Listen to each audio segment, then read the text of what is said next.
Hello बच्चों, आशा करती हूँ आप सभी जो हैं अपने घरों पर स्वस्थ होंगे। कल जो है हमने अपनी हिंदी की क्लास में जो हमारी कविता है थर्ड, जिसके रचयिता कौन हैं, कुंवर नारायण जी हैं, उसका हमने पहला पार्ट कर लिया था कविता के बहाने। आज हम कर रहे हैं दूसरा भाग, जिसका नाम है बात सीधी थी पर।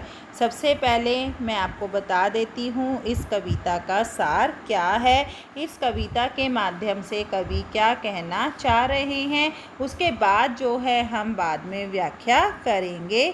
सबसे पहले आप सार समझिए। बात सीधी थी पर जो कविता है, कुंवर नारायण जी ने यह बात स्पष्ट की है कि जब भी कवि कोई रचना करने लगता है या किसी, वो चाहे कविता हो, कोई कहानी हो, कोई उपन्यास हो, वो कुछ भी हो सकता है। जब भी कवि कोई रचना करने लगता है तो उसे अपनी बात को जो है सहज भाव से कह देना चाहिए, न कि तर्क वितर्क के जाल में उलझाकर अपनी बात को और कठिन कर लेना चाहिए।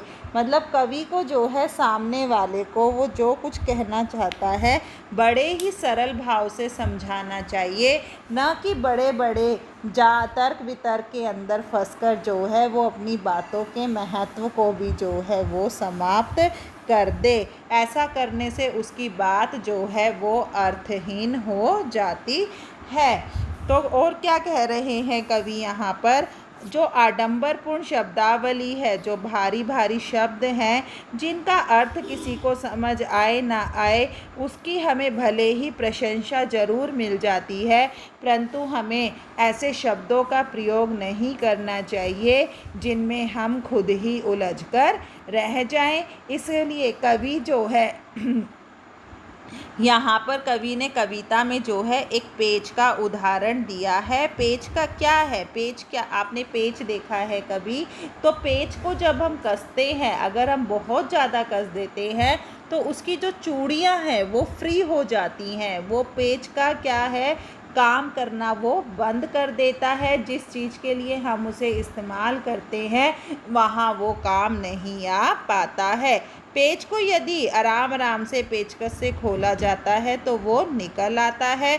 यदि उसे के साथ कोई ज़बरदस्ती की जाती है तो उसकी चूड़ियाँ घिसकर ख़त्म हो जाती हैं और उसे कील की तरह जो है ठोक दिया जाता है, उस पर दबाव बना दिया जाता है। इसी प्रकार जो व्यक्ति है, जो वो अभिव्यक्त करना चाहता है, कवि अगर सहज भाव से सहज भाषा का प्रयोग नहीं कर पाता है तो जो उसकी बात है वो प्रभावशाली नहीं रहती है, वो अर्थहीन रह जाती है। इसलिए हमें अपनी बातों को अभिव्यक्त करते हुए बड़ी ही सरलता का, बड़ी ही सहजता का प्रयोग करना चाहिए, ताकि हम आसान से आसान तरीके से जो है अपनी बातों को दूसरों के सामने व्यक्त कर सके।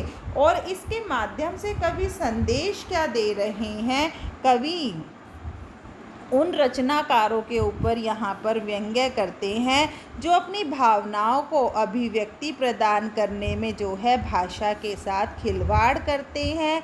वे अपनी रचना में जो है शब्दों का जाल रचकर पाठकों को भ्रमित कर देते हैं, पाठकों को भ्रम में डाल देते हैं और आडंबरपूर्ण शब्द योजना से जो है उनकी वाहवाही वो लूटते रहते हैं। चाहे उनकी रचना कथ्य पाठकों को और श्रोताओं को समझ में आ रहा है या नहीं आ रहा है, उन्हें इस बात से मतलब नहीं होता है। उनका मतलब सिर्फ इतना होता है कि हमने अपनी कलम से एक रचना लिख डाली है जिससे कि हमें वाहवाही मिले, हमारी प्रशंसा हो। हमें इस बात से मतलब नहीं है कि पाठकों को या श्रोताओं को वो समझ आ रही है या नहीं आ रही है।